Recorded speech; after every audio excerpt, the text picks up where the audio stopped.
is Gilbert Gottfried, and this is Gilbert and Frank's Amazing Colossal Obsessions. I'm here once again with my co-host, Frank Santopadre, at Nutmeg with our engineer, Frank Verderosa. And our researcher, our crack researcher, Paul Rayburn, who just ran a city block after a man on a man with a boot and a cane. I caught a man with a broken leg. Yeah, so basically, you can outrun any cripple. I think I've proved that. Yeah. If someone has no legs, you could outrun them. I've done it many times. Who's the one in Freaks? Johnny? Is it Johnny Eck? Yes. Good Lord. Now, I should thank some people, but I wrote their names down, and I don't have their names with me, but... Thank them anyway. Yeah, a few of you remembered when I was talking about the cartoon where there was a caveman who sounded like Jack Benny. And a few of you correctly identified it and even sent me a copy, and it was called Daffy Duck and the Dinosaur. Nice. Nice. So, boy, these people just, they you put it out there? You put the challenge out there? It's amazing. You did it with the car commercial? Oh, yes, with the car commercial. The Pontiac commercial that I remembered it having Lon Chaney Jr., Broderick Crawford, and Elijah Cook. What I didn't realize, it also had... Mike Mazurki. Mike Mazurki. Mazurki. Not to be confused with Paul Mazurki. Yes. Yeah.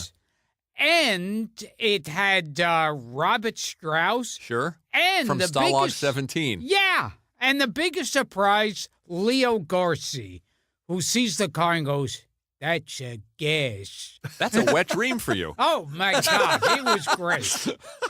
Yes. You see what we've created with our fan base? People? Yeah. Who are these people? The fans out there. God bless them. Yeah. Oh, and okay, here's something for the fans.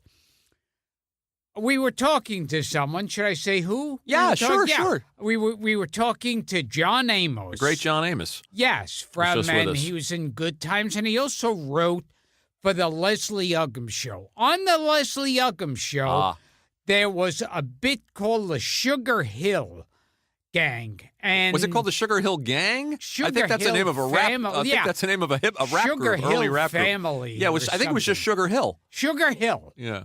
And there was a song that they would play at the beginning. This is the new so thing if you could find that, because the one that we found here, Put a Little Love in Your Heart, just doesn't sound Jackie DeShannon. That was a big hit. Yeah. Put a Little Love in Your Heart.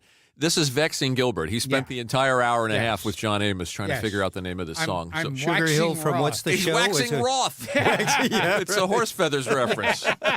Well, tell Roth to wax the dean. This was in the Leslie Uggam Show? Yeah, and there was a song. Oh, you weren't here for this. You just got here. Yeah, that's right. There was a song. Well, we're putting it out there, so if you find it, we'll withdraw it.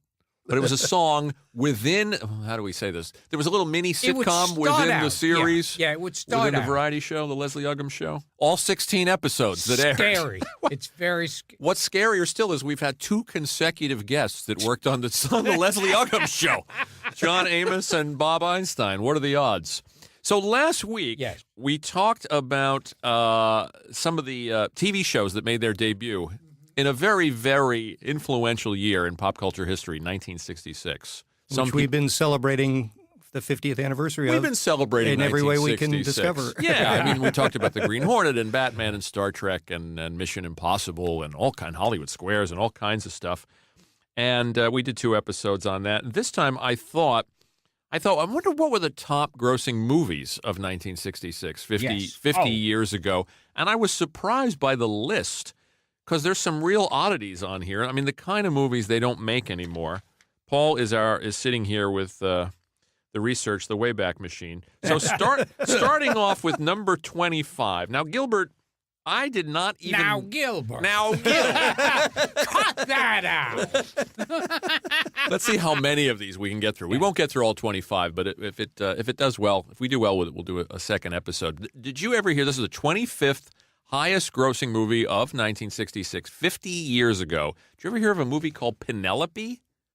The title, yes. Directed by the late Arthur Hiller, who we just lost. Starring Natalie Wood, Peter Falk, Jonathan Winters, and Dick Shawn. Now, how is it possible that I don't, and I'm sounding more and more like Jack Benny every time I talk. How is it possible? And Lou Jacoby's in it. With that cast, how would I not know this movie? Big recollection of that. I think I may have seen it on TV, but don't remember It's a anything. heist comedy. Yeah. Natalie Wood is the wife of a wealthy banker, played by Ian Bannon, who I think was a British actor. Penelope decides to disguise herself as an old woman and rob her husband's bank. While the police on her trail, including Lieutenant Horatio Bixby, played by Peter Falk, rush to get to the bank. Con artists Lila Kadrova, Lou Jacoby, Jonathan Winters, Dick Shawn shows up as her psychiatrist. Can't believe that I don't know this movie. Made in 1966. Now, there's also a 2006 Penelope. Do you think that's, I can't tell I don't know. if that's a remake This one was 66, or what. obviously. The 66 Yeah. one comes up, which is a great cast. It is. It's like I remember the title. I'm sure I've seen bits and pieces, maybe even the whole film on TV, but I don't remember it. This one, every now and then, one really slips through the cracks. And I thought I knew Arthur Hiller's movies. I thought I knew everything Dick Shawn and Peter Falk were in. Now, the 2006 or 2007 movie, the synopsis begins, born with the snout of a pig, young Penelope, Christina Ricci. I guess that's not Totally different movie.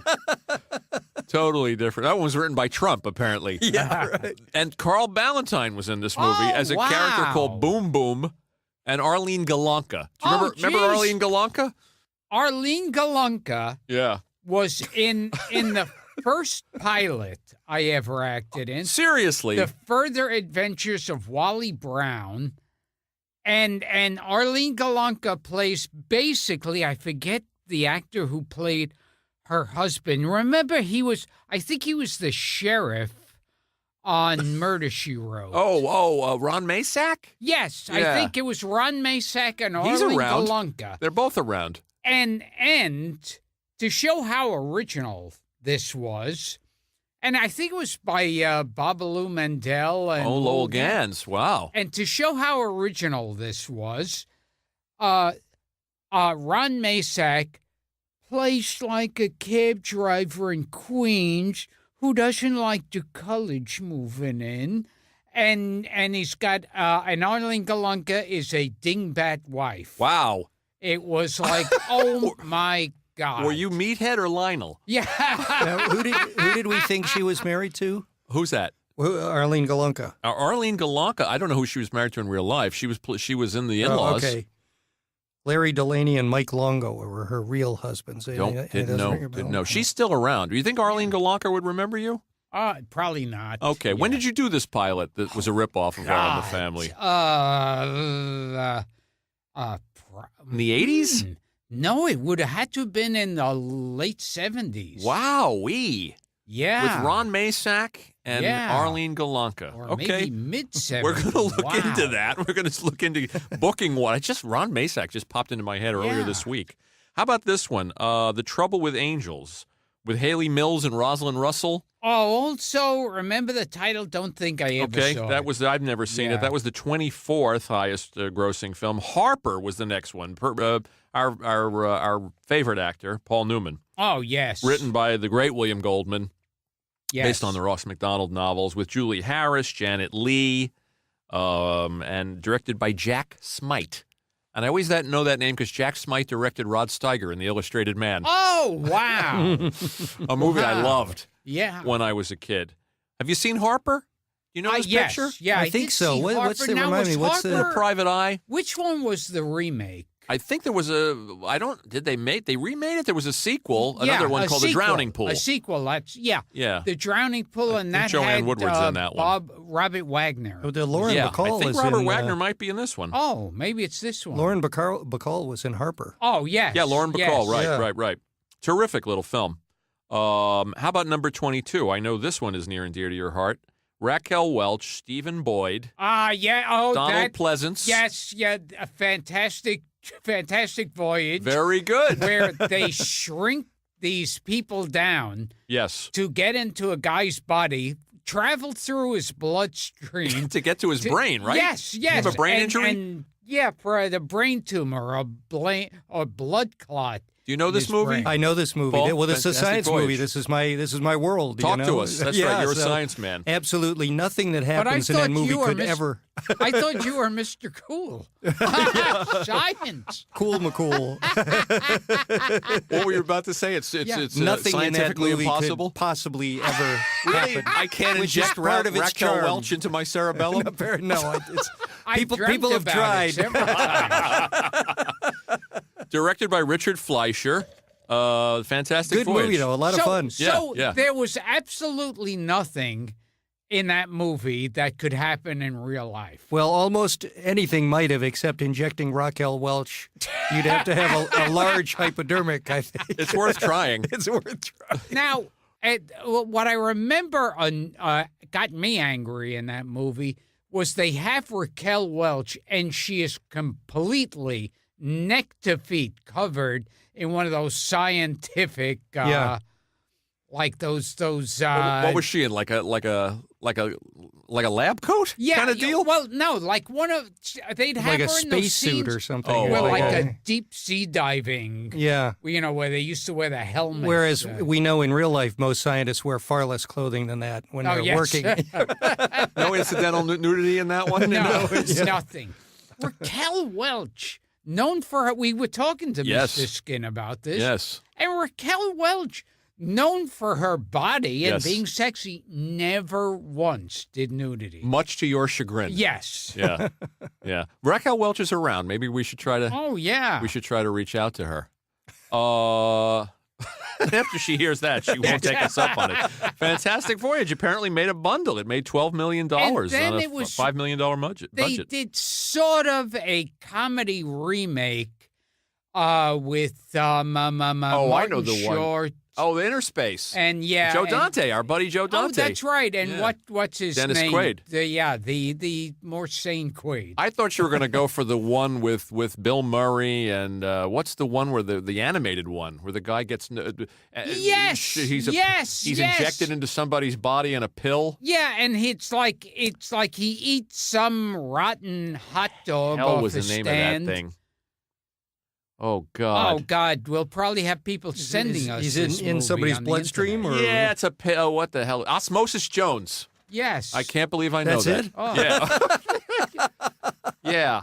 I know. I want to say that was a Farrelly Brothers Yeah. thing. Oh, it could have been. Yeah. But That the far thing back? is Do they with go I that don't far know. back? Talking out Yeah. my butt here. Fantastic Voyage, they had to make do with what they had back then. Yeah, Now, if they did it, it would be an amazing-looking movie. that's true. Actually, they could do a lot with these. How effects. about this one? The 21st highest-grossing movie of 1936. 1936. Good, Frank. 1966. Made on a meager budget of $3 million, brought in $13 million. A Hitchcock picture with Paul Newman and Julie Andrews called Torn Curtain. Torn Oh, Curtain. yes. Yeah. I remember when that came out. Anything I on think that? I think I've seen But- this. Political thriller. Probably have seen it on TV, but remember nothing. Okay.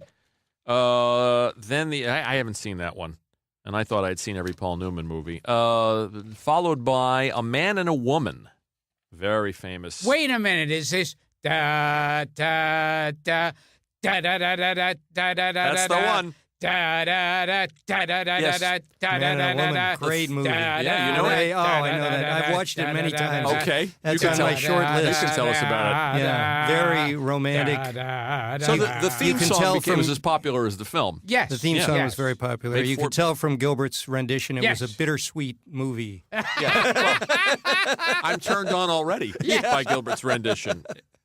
Give us a So- little bit about A Man and a Woman, made by a French director, I believe. Meet by Well, Men Chance. Have Yeah, I Penises. don't know who it was. Anouk Amy, I yes, think was yes. right. You know, And, you remember Anouk Emy? Oh my God! Yes. Yeah. Probably messing up her name, but Wasn't, yes. wasn't she also in that Stephen King cat movie? Which one? Pet What- Cemetery. No, Or no? there was Cat's that Eye? Cat's Eyes. I don't I know. I don't know, but it's very romantic movie and beautiful scenes in Paris and highly recommended. That's why I haven't seen it. That- Over yeah, my head. Yeah. It's too highbrow. That's right. I was watching The Beast they from speak Five French. Oh, wyes. What's the one with Corman where they drilled the holes in the kettle? Oh, the Beast with the a Million Beast Eyes. With a Million Yeah, Eyes. those- That's what I was watching. Those Yeah. two always remind me of each other. And speaking of Roger Yes. Corman, Yes. go to the next movie, number 19, The Wild Angels. Oh, well, A that's biker obviously movie. biker. Movie with Nancy Sinatra and Peter Fonda, who we really should get. Oh, we have to. Because Um, Peter Fonda knows what it's like to be dead. that's right. Yes. That's right. You want to explain that? Okay. In the song, the Beatles song, She Said, there's one line, she said, I Isn't it know called what it's like to Was be it called dead. He Said, She Or Said? he said, No, she's yeah. no. I think she said. What's the name of that song? Peter We're Fonda looking bad here. I think he said he accidentally shot himself in the stomach I believe that's true. as a kid, and he nearly died. And he said he had these weird experiences. And I think he said to the Beatles, he said, I know what it's like to be dead. And that wound up And in John's- immortalized It's called in a She Beatles Said, song. She Said She Said, She on Said. the Revolver album, Yeah. one of the great albums, one of the great underrated Beatles albums. Yeah. I think, Revolver. So I had the wrong song or the wrong title. Here's one, number 18, Our Man Flint. Okay, that's James Coburn. Yep. And his boss is the great actor, Lee J. Cobb. Nicely done. Who also Look at this guy. who also did a great television production of Death of a Salesman. Sure. And I think Some say the best one. Yeah, George Siegel was happy in that, I'm pretty sure. And I think Gene Wilder may have been Bernard. Really? Yeah, I think so. I'm not You want positive. to look that up for us, Yeah. Paul? And I Death forget of a the Salesman actress. with Lee I J. don't know if Cobb? it was Ruth Dunnick. May have Wow, been Gilbert. Or who's the... I want you to be my lifeline if I'm ever on. She was a great actress who played Linda. Well, while our researcher Paul is looking that up, Okay, wait. so let's see here. And also Lee J. Cobb was in 12 Angry Men. of course, famously, Yeah. as the antagonist. Yeah, and you can intimidate me, a bunch of bleeding hearts. I'm entitled to my opinion. The old man saw him through the window. Nice. Directed by your man, Sidney Lumet. Sidney Lumet, another New York film. Yeah, Our Man Flint was one of several. What would you call it? A Bond send-up, Yes. really, with the great James Coburn. There were two, I think, or Yes. there was Our there Man was Flint In Like Flint. and In Like Flint. But it made a bundle. Okay, so do you want a little more in 16 Death of a million bucks Salesman? on yeah. a So $3 million budget. 1966. Who's the actress? All right, let me see here. So 1966 CBS television adaptation. Yes. That's what we're talking about. Gene Wilder, James Ferrantino. Is this James right? Is this the one? Ferrantino. Yeah, he I'm- played- Bernie Coppell he and played George Happy. Siegel. Wow, look at you. Yeah, George Siegel. Yeah, George Siegel was Biff, And and the James Ferrantino was Mildred Happy. Dunnock. Mildred Dunnock. Nice. Yeah, You had great it. Actress. You had it. Very nice. Nicely done. I'm trying to picture Bernie Coppell in Death of a Salesman. Now was he like the boss? Like he was like, was he? I think he was the boss. Bernie Coppell as Howard Wagner. Is that Yes, That must be. and I think Yeah. he's the son of the boss that Willie Loman originally had, and that's when Lee J. Cobb as Willie Loman says, "Promises were made over this table." You are the last comic in America doing a Lee J. Cobb impersonation. And Well, bless you. I like to keep up with the kids. Bless you. How's your Pat Hingle? There's a big demand for Lee J. Cobb impressions. Oh, Pat Hingle Yeah. had a pinky missing. yes, we established that when we had, I think, But you can never tell that story enough. I think we told that when we had Steven Weber here. Yes, and I think not mistaken. when he lost the God help pinky us. because they were throwing orange wedges. Oh, now. Go on. How about this movie, number 17? Oh, wait, what was the music that would play like On which in the Flint series? In the Flint, there was like this weird music that would play when they'd give him a signal.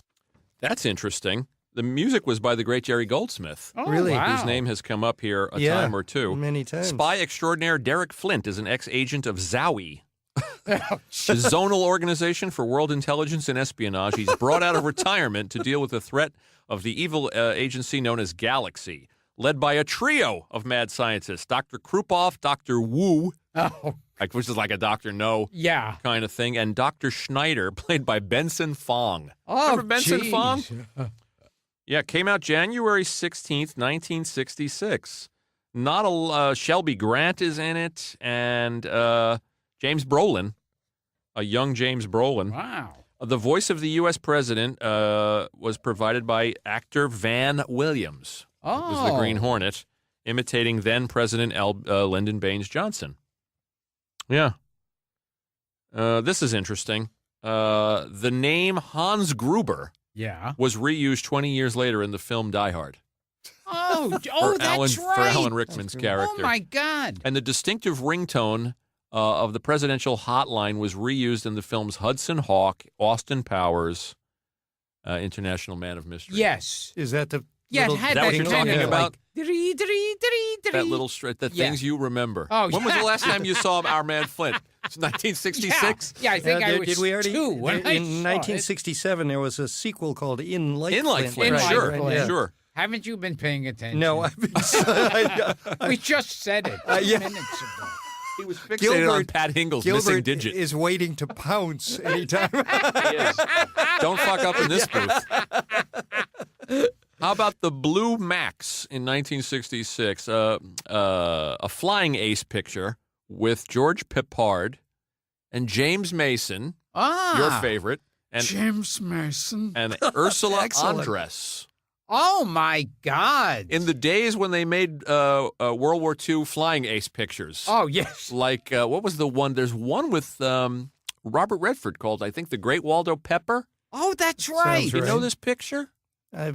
He flew a biplane. It was like one of those Yeah. barn. What do they call them? Yeah. I would Barnstormers. It's George imagine Roy Hill, I James think. Mason must have played like a Nazi or something. I think we owe the fans a little more of that James Mason impression. Yeah, Yes. a little bit more of that. It's no Lee J. Cobb. Oh, yes.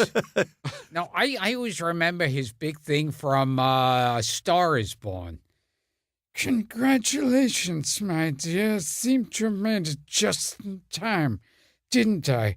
Well, I can sit here. This is casual. I know a lot of you on a first name basis. I've worked with you a lot over the years, and now I need a job. Yes, that's it. That's my whole speech. I need a job. Not just drama. I could do comedy as well. All right. Excellent. Outstanding. Correct me if I'm wrong, because you're the master mimic. It's a thin line between James Mason and John MacGyver. Oh, yes, yes. You used to do that bit of Tony Curtis and Gavin McLeod. Oh, yes, you yes. Could, you could change it to James Mason and John MacGyver. Yes, then it would be- share a donut. Congratulations, my dear. Seem to have made it just in time, didn't I went back and listened to the Ron Liebman, Jessica Walter episode, Yes. and they were so enthralled with your John MacGyver impression. The They only really- two people. They didn't know who he was until you said it, until you started doing the bit. The only two people on the planet enthralled with my John MacGyver. Okay, we'll wrap it up after these next two, and then we'll come back and do this again. But the number 16, anybody know a movie called Follow Me, Boys with Fred MacMurray?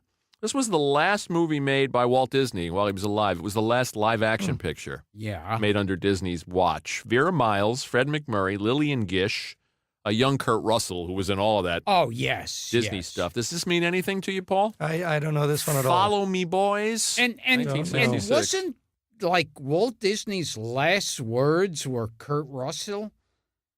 Well, that's interesting. Yeah. Where did you read that? There was something that his last dying words, he said Kurt Russell. Wow. Or, yeah. We'll have to get Goldie Hawn on the show. Or get and ask Kurt. her. That's not exactly Rosebud, Yeah. but it's pretty good. And we'll wrap with this one since we're talking about Bond spoofs, and I've already given it away. But a Matt Helm picture called The Silencers. Very similar, of course, because they were all doing the James Bond spoofs. Right. And that one, With yeah. Dino. And I remember in the Matt Helm one, there were even parts like Dean Martin used to do those quick song parodies on his TV show, like, it's so nice to have a girl around the house, especially when she's wearing a see-through blouse. I love it. Yeah, and they had a part in the movie for no reason whatsoever where he sings a bunch of these song parodies. The Silencers was made in '66, of course, released. And there were at released in- least two of those. Yeah, there were Have you several got the of those. cast there? The Several, cast is Yes. Sid Charisse, Yeah, They all yeah. look like they were made in like about 2 days. Stella Stevens. Stella Stevens, who we Oh, want on my this God, podcast. yeah. in the Stella worst Stevens way. has got to be one of your favorites, Gilbert. I'm Oh, just well, of guessing. course. Well, And- she comes up because we talk about the Poseidon Adventure. Oh, yeah, when And her also- white underwear. And also And- a Nutty Professor. Victor Buono. Yeah, Victor Oh, Bono. my Another God, actor we love another is in The great one. Silencers. What a face that guy has. And Arthur O'Connell, who was also Oh, my in the God. Poseidon Adventure. Do you know Arthur O'Connell? I always think about these actors I confuse because they look so much alike. Confuse him with Jack Albertson? No, I mean that's close. Uh-huh. But I confused him with, of all people, Frank Ferguson. Frank Ferguson. Frank Ferguson was Mr. McDougal who ran the McDougal's House of Horrors in Abbott and Costello. Oh, Meet I know Frank Frankenstein. Ferguson. Oh. Okay, yes. And the two of them to me always looked alike. When I was a kid and I saw the Poseidon Adventure, I couldn't keep. Arthur O'Connell was the priest. Yes. And Jack Albertson was Manny Rosen, Oh, yeah. Shelley Winter's Yes, husband. yes. I couldn't keep them apart. Just like I always confused Don Gordon and John Saxon. Yes, that's an easy mistake. Yeah. How about who was the other one the other two guys that I used to confuse? Oh God. I'll get back to you on that. But that's Don Gordon and John Saxon. Oh, they look like That's a good one. How they never play twins? You know what? That's a good idea for a mini episode. We'll do a little Lookalikes. research on that, and we'll come back and we'll do Yes. confused actors or actors. Well, we're the confused ones. Who's confused? We'll do I actors who mean, are. they weren't sure if they were into men or women. Did you ever mix up Lou Gossett and Montel Williams? Oh, Not really. wow! Not really. Yeah. There's a And- resemblance. Yeah. Lou Gossett and Charles Dutton. What? Lou Gossett and Charles Dutton. Ooh. What's happened to Charles Dutton lately? That's a he good was question. all around the place. That's a good question. So The Silencers, released in '66, apparently based on a straight novel by a guy named Donald As opposed Hamilton. to the gay. Yeah. novel. Vicky Carr's vocals. How about that? A Vicky about Carr that? reference. Music by the great Elmer Bernstein. Stella Stevens. You'll love this cast. He's already read you some of them. Victor Bono, Arthur O'Connell, Robert Webber. Oh my An God! actor I love. Now Robert Webber, what was it? I always forget his name. The Pink Panther. Blake Edwards. Blake Edwards. Yeah, you used it a lot. heard that. Yeah, I heard he was one of in that Blake Edwards. Sure, he's in the repertory Panther theater. films. He's yeah. in S.O.B. He's in 10. Yeah, he always called on him. Yeah. James Gregory. Remember Oh James my Gregory God, yes. from Barney Miller? And didn't James Dietrich? Gregory play one of the apes? He in sure did. Planet of the He Apes? sure did. Yes. He sure did. Now this is and also Roger C. Carmel turns up in The Silencers. You know Roger C. Carmel from The Mothers-in-Law with the Oh with my the, God! with the twirly yes. mustache, Yes. heavy set. Yeah. Okay, this is fun. Film producer Irving Allen. I almost said Irwin Allen, not Irwin Allen. Irving Allen had been in partnership with Albert Broccoli in Warwick Productions, who released through Columbia Pictures. They wanted to buy the rights to the James Bond series of novels, but Allen was not interested, and the partnership broke up. So Broccoli went on to make the actual Bond pictures. Oh wow. And this guy decided to make his own spy series, so he optioned the rights to the Matt Helm novels in '64 and signed Dean Martin to play the lead. So there you go. What year was the Michael Caine takeoff on James Bond in which he played like the very frumpy? Oh, kind of Harry, you mean the Ipcress file? The Ipcress file. Yes. The Yeah, Ipcress Harry, file. what the hell was his name?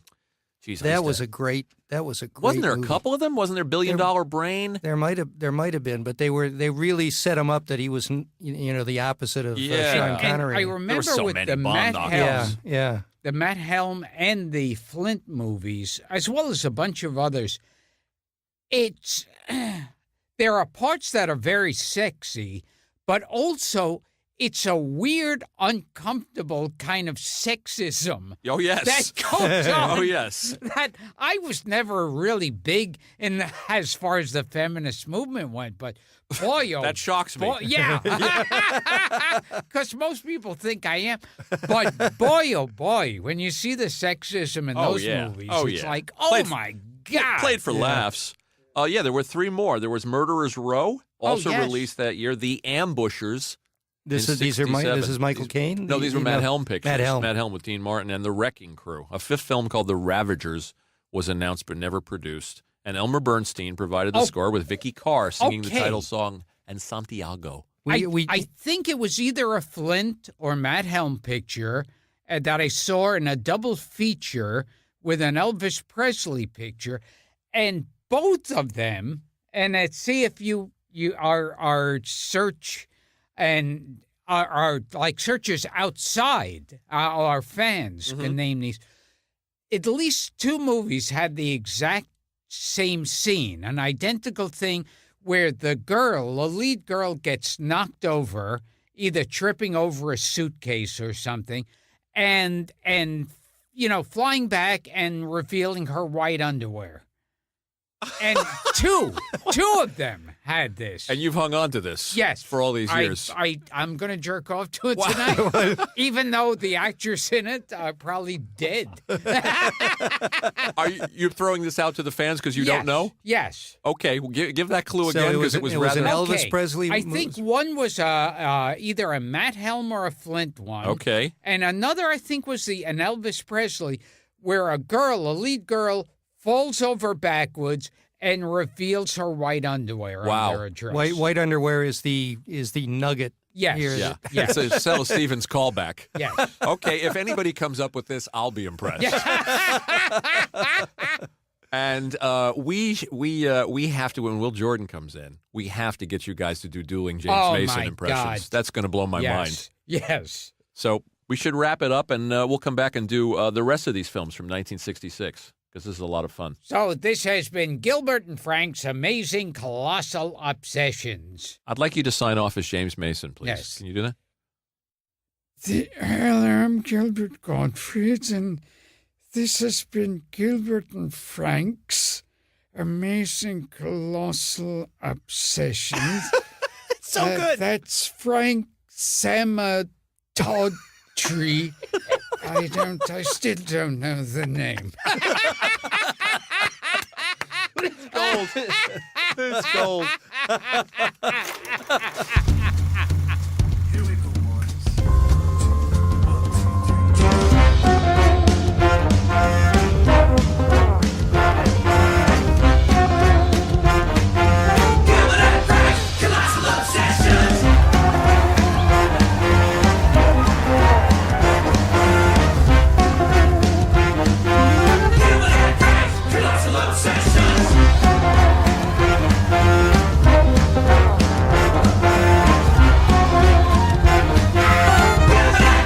Colossal Obsessions.